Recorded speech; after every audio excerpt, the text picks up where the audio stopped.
Kwa kusema hayo, ninaomba niendelee kupigilia msumari pale pale. Tume Huru ya Taifa ya Uchaguzi itapita mara ya pili kwa ajili ya kuboresha na kuandikisha wapiga kura wapya na wale wa zamani kwa ajili ya uchaguzi mkuu wa mwaka 2025. Kwa nafasi yetu kama TAHLISO, tunawaomba mkajitokeze kujiandikisha. Piga makofi kwa ajili ya hilo. Na mwenye kuchukia tunaposema hivyo, achukie, avimbe, apasuke. Kazi inaendelea.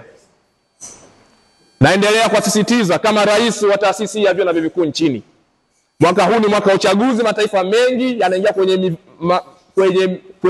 makwaruzano, yanaingia kwenye vurugu, yanaingia kwenye maasi. Tumezoea mataifa mengi yakiingia katika namna isiyo njema, hali mbalimbali ambazo ni mbaya kwa jamii.